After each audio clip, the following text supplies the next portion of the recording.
الحمد لله رب العالمين والعاقبة للمتقين والصلاة والسلام على سيد الأنبياء والمرسلين وعلى آله وأصحابه أجمعين أما بعد أعوذ بالله من الشيطان الرجيم بسم الله الرحمن الرحيم ولا تحسبن الله غافلا عما يعمل الظالمون صدق الله العظيم وصدق رسوله النبي الكريم إن الله وملائكته يصلون على النبي يا أيها الذين آمنوا صلوا عليه وسلموا تسليما اللهم صل على سيدنا ومولانا محمد معدن الجود والكرم وآلہ وصحبہ وبارک وسلم۔ حمد و صلات کے بعد عزیز دوستوں، بزرگوں اور بھائیوں، اللہ تبارک و تعالی نے انسان کو انسان کی ضرورت بنایا ہے، انسان کو انسان سے وابستہ کیا ہے اور اس کو یہ حکم دیا ہے کہ اگر کچھ لوگ تیرے ماتحت ہوں، تیرے زیر دست ہوں، تو انہیں ان کے ساتھ کوئی زیادتی نہیں کرنی، کوئی ظلم روا نہیں رکھنا۔ اگر اللہ اپنے فضل سے، اس کی تقسیم ہوتی ہے نا، کسی کو چھوٹا بناتا ہے تو کسی کو بڑا بناتا ہے، کسی کو مالدار بناتا ہے، کسی کو غریب بناتا ہے، یہ اس کی حکمت کے تقاضے ہوتے ہیں۔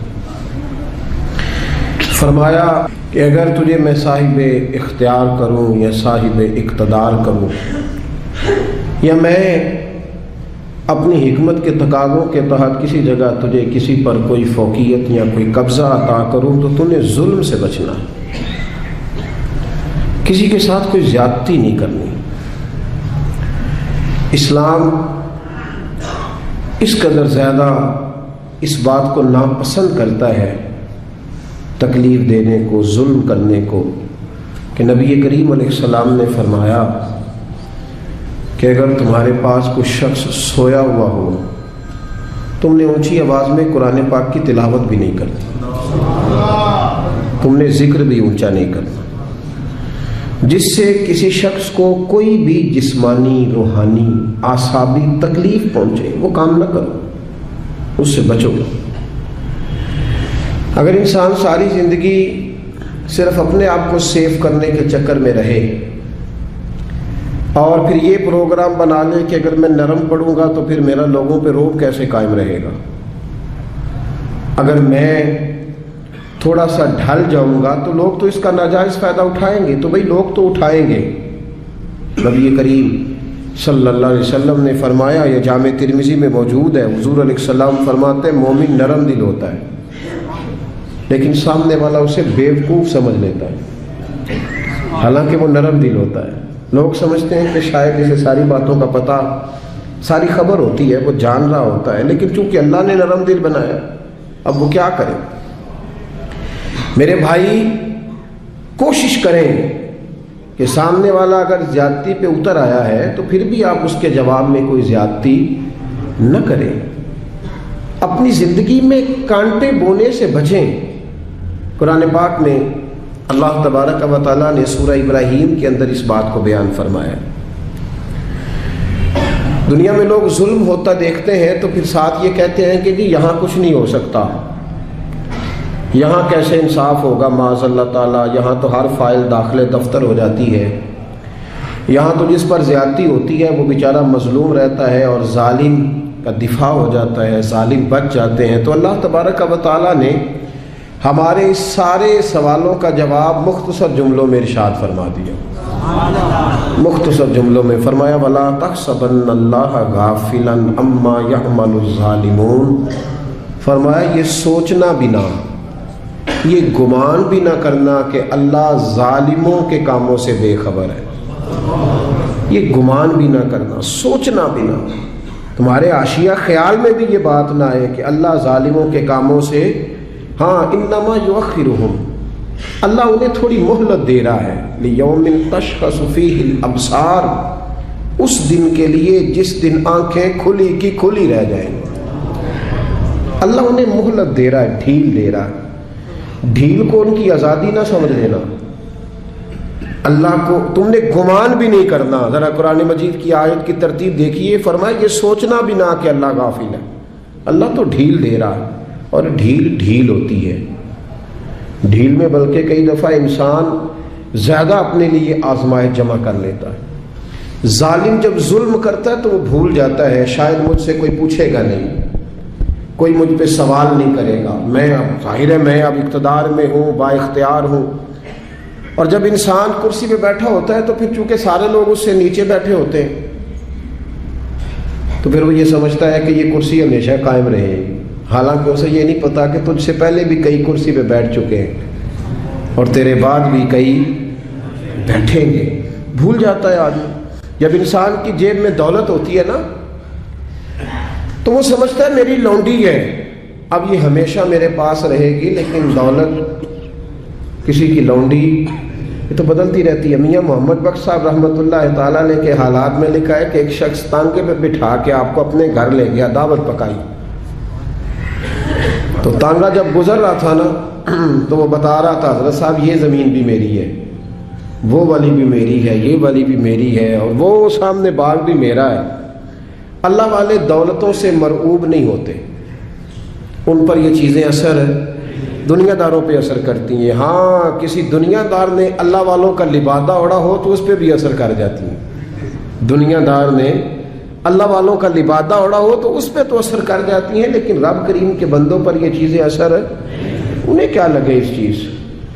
تو وہ جب باز نہ آیا، کئی بندے مجبور کر دیتے ہیں جواب دینے کے لیے، دل نہیں کر رہا ہوتا، لیکن وہ اس کثرت سے گفتگو کرتے ہیں کہ کئی جگہ پہ بات کرنی پڑ جاتی ہے۔ جب اس نے بہت زیادہ اس بات کو طول دیا نا، وہ بھی میری، یہ بھی میری، فلاں بھی میری، بڑا اللہ کا کرم ہے جی، بڑا اللہ نے نوازا ہے، دیر ہو گئی اسے ایک ہی بات کرتے تو میاں صاحب رحمۃ اللہ علیہ بول پڑے، فرمانے لگے یہ بتا کہ اب تو یہ تیری ہے تو تجھ سے پہلے یہ زمین کس کی تھی؟ تجھ سے پہلے؟ کہنے لگا جی فلانے کی۔ تو آپ فرمانے لگے چلو یہ تو تجھے پتہ ہی ہوگا کہ تیرے بعد کس کی بنے گی۔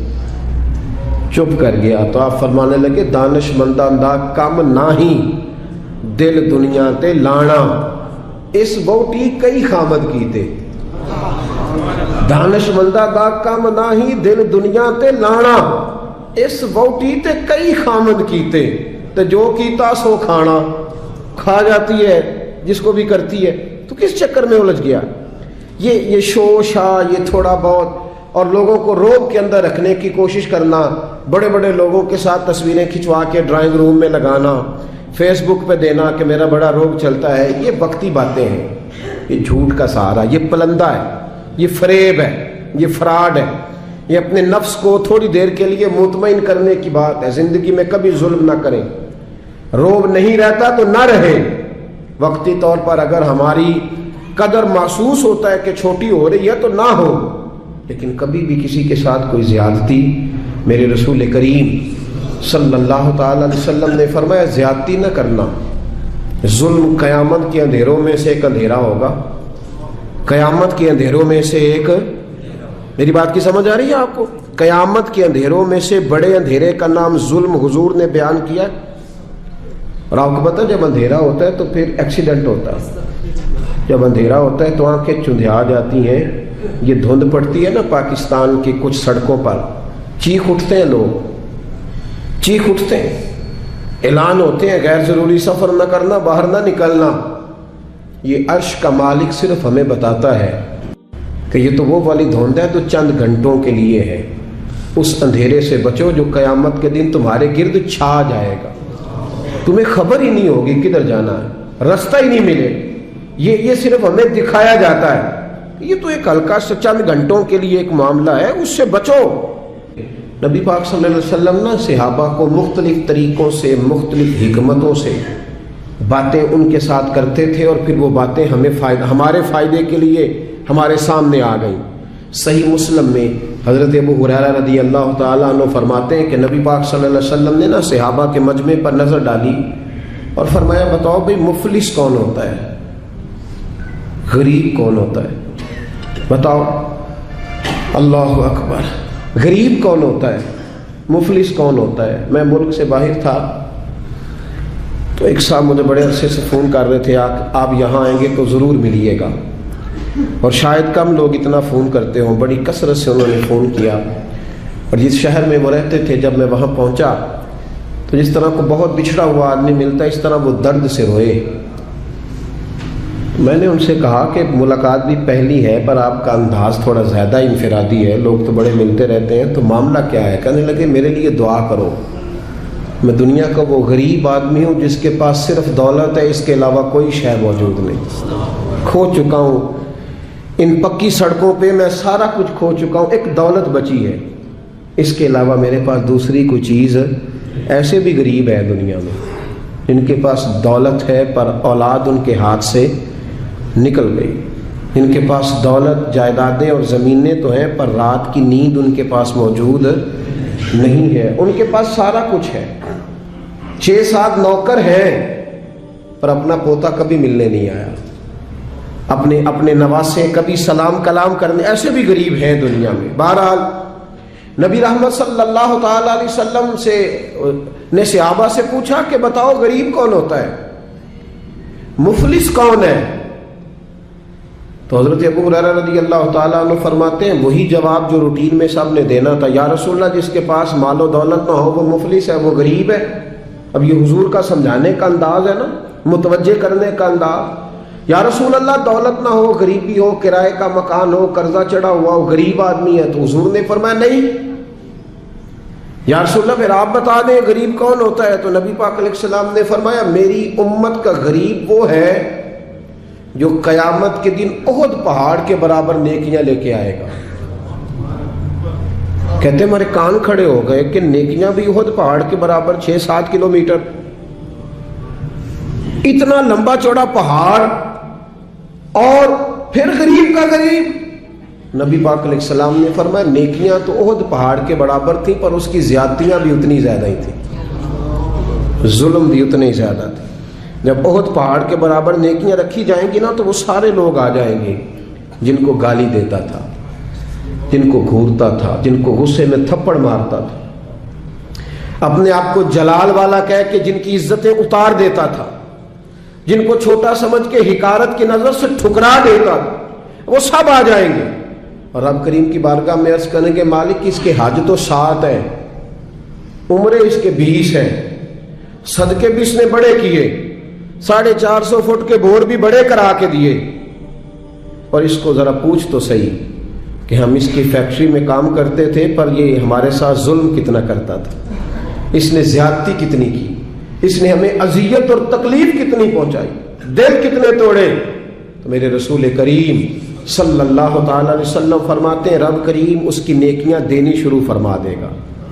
وہ جس کو تھپڑ مارا تھا کچھ نیکیاں اسے مل جائیں گی, وہ جس کو درے سے مارا تھا کچھ نیکیاں اسے مل جائیں, وہ جس کو گالی دی تھی کچھ نیکیاں اسے مل جائیں. وہ نیک پرہیزگار عالم دین جس کی چوک میں بیٹھ کر غیبت کی تھی, جسے برا کہا تھا, کچھ نیکیاں اسے ملیں گی. فرمایا نیکیاں بٹتی رہیں گی, بالآخر اس کے پاس کوئی نیکی نہ بچے گی. پھر بھی اس کے وہ لوگ ابھی موجود ہوں گے جن کے ساتھ زیادتی کی, وہ ابھی ہوں گے موجود. وہ جب رشتہ دیکھنے گیا تھا نا کسی غریب کی بچی کا, تو واپس آ کے کہتا تھا اگر 1.5 انچ کا اونچا ہوتا تو میں نے نکاح کر لینا تھا بیٹے کا. اور ایسے لوگوں کو جانتا ہوں جن کی بیٹیاں نفسیاتی مریض بن گئی ہیں. رشتے دیکھنے والے اتنے آئے اور اس انداز میں تنقید کر کے گئے کہ بچیاں مریض بن گئیں. وہ لوگ بھی آئیں گے, کہیں گے مالک اسے پوچھ, بیٹے کا باپ اور دولت مند ہونے کا معنی یہ تھا کہ یہ ہر ایک کے ساتھ ظلم کرے. محبوب فرماتے جب نیکیاں ختم ہو جائیں گی تو پھر جن کے ساتھ زیادتیاں کی تھی ان کے گناہ اس کے اوپر ڈالنے شروع کیے جائیں گے, پھر گناہوں کا بوجھ اٹھائے گا. ہمیں تو پتہ نہیں کب خیال آئے گا, لیکن حضرت ابو ہریرہ کہتے ہیں بات ختم کرتے ہوئے میرے نبی کی آنکھوں میں آنسو آ گئے. حضور رو پڑے اور محبوب فرمانے لگے یہ میری امت کا وہ غریب ہے جس کے پاس احد پہاڑ کے برابر نیکیاں تھیں پر اب غریب رہ گیا. اور بھائی تھوڑا سا زبان کا کنٹرول, تھوڑا سا لب و لہجے کا کنٹرول, تھوڑا سا اپنے غصے پہ صبر, تھوڑی دیر کی احتیاط. ہم اذیت دیتے ہیں، تکلیف دیتے ہیں۔ جب ہمارے سامنے والا شرمندگی سے زمین میں گھڑتا ہے تو ہمیں خوشی ہوتی ہے، جب ہمارے سامنے بیٹھنے والا شرم سے نظریں جھکاتا ہے تو ہم اپنا قد اونچا محسوس کرتے ہیں۔ اور جب وقت کا حکمران دیکھتا ہے کہ اب کچھ لوگ رو رہے ہیں، اور جب بڑا آفیسر سمجھتا ہے میں آفیسر کب بنوں گا جب میں اپنے ماتحتوں کو برا بھلا نہ کہہ لوں گا، اور جب ہاتھ میں ڈنڈا پکڑنے والا سمجھتا ہے کہ یہ میں نے کسی کو مارا نہ تو پکڑنے کا معنی کیا ہوا، اور ہاتھ میں بندوق پکڑنے والا کہتا ہے کہ اگر گولی چلی نہ تو اس کو تو زنگ لگ جائے گا، چاہے کسی مظلوم پہ ہی چل جائے، کسی نہتے پہ ہی چل جائے۔ اور یہاں جو حکمران ہوتے ہیں وہ کہتے ہیں کہ ہم تو ابھی صدمے میں ہیں، آنکھ کھلے گی تو بات کریں گے، نہ ادھر ادھر کی تو بات کر، یہ بتا کہ قافلہ کیوں لٹا، مجھے رہزنوں سے غرض نہیں تیری راہبری کا سوال ہے۔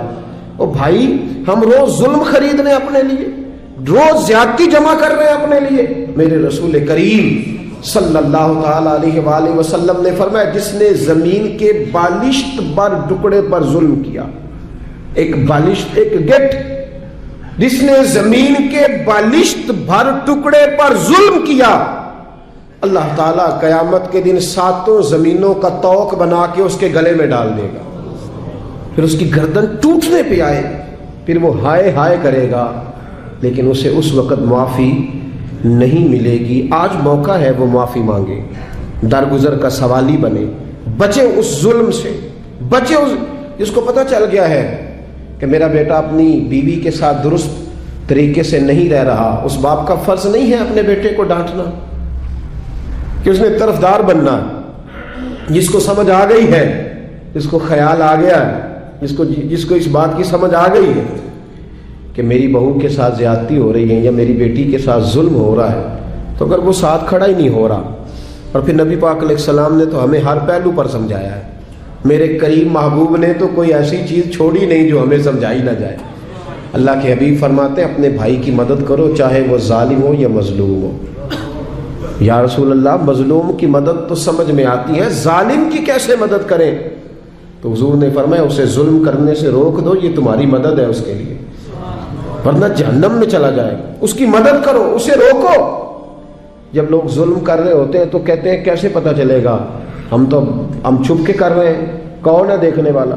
جب ظلم کر رہے ہوتے ہیں تو کہتے ہیں میں نے وہ سارے جن جگہوں سے میں پکڑا جا سکتا تھا وہ سارے دروازے بند کر کے آیا ہوں، میں نے ہر ایک کو خرید لیا ہے۔ زندگی کے 6 مہینے، 6 سال، 10 سال، 15 سال انہیں محسوس ہوتا ہے کہ کسی کو بھی نہیں پتا چلا، کوئی بھی سامنے نہیں آیا، لیکن میرے بھائی خون پھر خون ہے، یہ ٹپکے گا تو جم جائے گا، دست قاتل پہ جمے یا کف صحرا پہ جمے، یہ جم جایا کرتا ہے۔ ظلم جو ہوتا ہے وہ کبھی بھی اس کے زخم صاف نہیں ہوتے، وہ باقی رہتے ہیں، وہ ہمیشہ موجود رہتے ہیں، ان میں کمی نہیں آتی، اور جس پر ظلم ہوتا ہے اسے کبھی ظلم بھولتا، بولیے، ظلم بھولتا خوشی۔ شاہ کسریٰ نے اپنے بچے کو، بیٹے کو، جب ایک ہی اس کا بیٹا تھا تو اس کے دل میں یہ خیال آیا کہ میں اسے علوم و فنون سارے سکھانا چاہتا ہوں۔ اس نے اپنے بیٹے کو گھوڑ سواری بھی سکھائی، تیر اندازی بھی سکھائی، سیاست بھی سکھائی، فن حرب و ضرب بھی سکھایا۔ پھر خیال آیا کہ میرا بیٹا کچھ اخلاق بھی سیکھے، دینداری بھی سیکھے۔ ایک درویش تھے شیخ حسن، ان سے کہا کہ حضرت میں چاہتا ہوں کہ میرے بیٹے کو گھر آ کے پڑھا دیا کریں۔ توجہ ہے میری بات پر؟ میرے بیٹے کو، تو حضرت فرمانے لگے کہ اگر تیرے بیٹے نے پڑھنا ہے تو میں نہیں گھر آؤں گا، وہ میرے گھر آئے گا۔ تو وہ کہنے لگا حضور میں بھی دیکھ ہی رہا تھا، مجھے بھی ایسا خوددار عالم ہی چاہیے تھا، خوددار عالم چاہیے تھا۔ بہرحال حضرت کے گھر وہ پڑھنے جانے لگا تو مسلسل 6 سال وہ طالب علم پڑھنے گیا، اور عام طالب علموں کے ساتھ اس شہزادے نے بیٹھ کر تعلیم حاصل کی۔ جب تعلیم اس کی مکمل ہو گئی، وہ مکمل طور پر فارغ ہو گیا، فنون اس نے پڑھ لیے، علم و ادب اس نے سیکھا، اخلاقی باتیں اس نے سیکھی، دین کے حوالے سے ضروریات سے حضرت نے اس کو آگاہ کیا۔ جب کافی حد تک وہ ان چیزوں کو سمجھنے لگا تو ایک دن بلایا اس کے والد کو کہ اب تیرے بیٹے کی تعلیم مکمل ہوگی۔ اور محدث اعظم پاکستان رحمۃ اللہ تعالی علیہ فرمایا کرتے تھے کہ مجھے میرے استادوں نے جب دستار فضیلت کی تھی تو میں نے وہ پگڑی کا کپڑا سنبھال کے رکھا ہے، اور جب میں مروں گا تو میں نے اپنے بچوں کو وصیت کی ہے کہ مجھے کفن بھی اسی میں دینا، اس لیے کہ میرے اساتذہ نے یہ گواہی دی ہے کہ اب یہ دین کا چھوٹا سا طالب علم بن گیا۔ ایک دن نا جب فارغ ہو گیا تو استاد نے اسپیشل بلایا، کہا شہزادے کوئی کام ہے گھر آؤ، تو وہ بھی طالب علم تھا، وہ گھر آیا۔ جب حضرت کے کمرے میں داخل ہوا تو اندر سے نا انہوں نے کنڈی لگا لی دروازے کی، ہاتھ میں درہ لے لیا، اتنی زور زور سے درے برسائے کہ اس کے وجود پر نشان پڑ گئے، مارتے گئے۔ میری غلطی استاد جی، اس نے کہا چپ کر، غلطی پوچھتا ہے نالائق، پھر مارا بہت مارا، اور جب بہت زیادہ مار لیا تو خود بھی پسینے سے شراب، دروازہ کھولا، چل دوڑ جا۔ شہزادہ تھا نا، باہر کھڑے ہو کے کہنے لگا حضور آپ ظلم کر رہے ہیں، مجھے بتائیں تو صحیح میری غلطی کیا ہے، غلطی بتا کے مارے تو ٹھیک ہوا، فرمایا میں تجھے غلطی بتاؤں گا، چل نکل جا۔ اس نے گھر جا کے اپنے ابا سے کہا بادشاہ سلامت سے کہ استاد جی نے ناجائز مارا ہے۔ بادشاہ سمجھدار تھا، کہنے لگا بیٹا جو قومیں اساتذہ کو کٹہروں میں کھڑا کرتی ہیں وہ کبھی کامیاب نہیں ہوتی، استاد کبھی ناجائز نہیں مارا۔ اگر فزکس کیمسٹری کا ہو تو وہ ناجائز نہیں مارتا، لیکن اگر 8,000 کا مولوی ہو تو پھر وہ ناجائز ہی مارتا ہے۔ پھر سویرے اماں آئی جاتی ہے کہ تم مسیتے رہنا ہے کہ جا جانا ہے، 8,000 تنخواہ ہے تو میرا 60 کروڑ کا منڈا ہے، میں غلط نہیں کہہ رہا، میں صحیح کہہ رہا ہوں۔ وہ اگر فزکس کا استاد ہو نا جو 10,000 روپیہ لیتا ہے تو پھر تو ٹھیک ہے، لیکن اگر بیچارہ غریب امام مسجد ہو تو پھر تو وہ شہزادے کو آگ نہیں لگا سکتا۔ یہ تقسیم ہے ہماری، یہ ظلم ہے۔ تو بادشاہ نے کہا کہ بیٹا اساتذہ ناجائز نہیں مارتے، تیری کوئی غلطی ہوگی جس کی تجھے نہیں خبر، استاد جانتے۔ اس نے کہا نہیں ابا میں وہاں رہا ہوں، کوئی بات ہوتی تو مجھے بھی پتہ ہوتی، اور پھر اگر اتنی سخت بات تھی جس پہ اتنا مارا کہ میرے وجود پہ نشان پڑ گئے، مجھے بتایا جاتا۔ اس نے کہا بہرحال میں تیرے استاد کو کٹہرے میں کھڑا نہیں کر سکتا، وہ تیرا استاد ہے، بڑے لوگ ایسی باتیں کرتے تھے۔ اب اس نے اپنی اماں سے کہا کہ اماں میرے دل سے بات نہیں جاتی، میرے ساتھ ظلم ہوا ہے، استاد نے قصداً مارا ہے، بلا وجہ مارا ہے، تعلیم سے فارغ ہونے کے بعد مارا ہے، سمجھ نہیں آتی۔ تو اماں کہنے لگی بیٹا تیرے ابا نے نہ کر دیا تو اب ہاں کون کرائے گا، اور بادشاہ سلامت ہے، سخت مزاج آدمی ہے، میرا بیٹا تو صبر ہی کر۔ بچے نے صبر تو کر لیا پر اندر سے بات گئی نہیں، ظلم ہوا تھا نا۔ 30-35 سال بیت گئے، اس کے باپ کا انتقال ہوا تو وہ بادشاہ بن گیا۔ شیخ حسن بوڑھے ہو گئے تھے، یہ بھویں سفید ہو کے جھک گئی تھی، دونوں ہاتھوں سے لاٹھی پکڑتے تھے پھر بھی مشکل سے چلتے تھے۔ پہلے دن تخت نشین ہو کے شہزادے نے پہلا حکم یہ جاری کیا کہ میرے استاد کو حاضر کرو۔ 3-4 سپاہی بھیجے کو بابے کو پکڑ کے لاؤ جیسے بھی آ سکتا ہے، لے آئے۔ حضرت کو لا کے جب صاحب نے کھڑا کیا تو کہا استاد جی ناراض نہ ہونا، بوڑھے ہیں کمزور ہیں شک کوئی نہیں، پر میں کیا کروں، آج بھی دردیں اسی طرح میری تازی ہیں، سوچتا ہوں تو پھر مجھے اسی طرح جلن محسوس ہوتی ہے، بتاؤ کیوں مارا تھا۔ تو شیخ حسن رو پڑے، کہنے لگے بیٹے بس اللہ سے میں نے دعا کی تھی کہ اس دن کے لیے مجھے زندہ رکھے، وہ دن آ گیا، میں نے آج کے دن کے لیے تجھے مارا تھا، بس آج جو دن آیا اسی لیے مارا۔ کہا حضور کیا مطلب؟ اب فرمانے لگے کتنی دیر ہو گئی تجھے مار پڑے ہوئے؟ کہا 35 سال۔ آج کیوں بلایا ہے؟ بھولا تو نہیں نا 35 سالوں میں؟ کہا حضور نہیں بھولا، تو آج کیوں بلایا؟ کہا میں آج صاحب اختیار ہوا ہوں تو بلا لیا۔ تو آپ فرمانے لگے بیٹے مجھے پتا تھا ایک دن تو بادشاہ بنے گا، اس لیے تجھے مارا تھا، ناجائز نہ کسی کے ساتھ ظلم کرنا۔ اگر تجھے 35 سال نہیں نہ بھولا تو جس کے ساتھ تو ظلم کرے گا اسے بھی قیامت تک نہیں بھولے گا۔ اور فرمایا آج تو با اختیار ہوا ہے تو تو نے مجھے کٹہرے میں بلا لیا ہے، قیامت کے دن اللہ سارے مظلوموں کو با اختیار کر دے گا، سارے مظلوم با اختیار ہوں گے اور سارے ظالم کٹہروں میں کھڑے ہوں گے، پھر تجھ سے ایک ایک بات کا حساب پوچھیں گے۔ شہزادہ کھل کے رویا، استادوں کی دست بوسی کی، تحائف دیے، کہنے لگا رب آپ کا بھلا کرے، آپ نے مجھے صرف علم نہیں سکھایا، تجربہ کر کے مجھے آپ نے علم محسوس کرنا بھی بتا دیا، مجھے احساس ہو گیا کس طرح کر کہ بھئی یہ نہیں بھولا کرتا، آپ یقین کریں یہ نہیں بھولتا۔ کسی کو لوگ گالی دے دیتے ہیں نا، گالی، وہ غریب آدمی ہوتا ہے بیچارہ، چھوٹا آدمی، وہ جواب نہیں دے پاتا، لیکن جب اس شخص کے، اس چودھری کے، سیٹ کا مسجد میں جنازے کا بھی اعلان ہوتا ہے تو پھر بھی گالی یاد آتی ہے،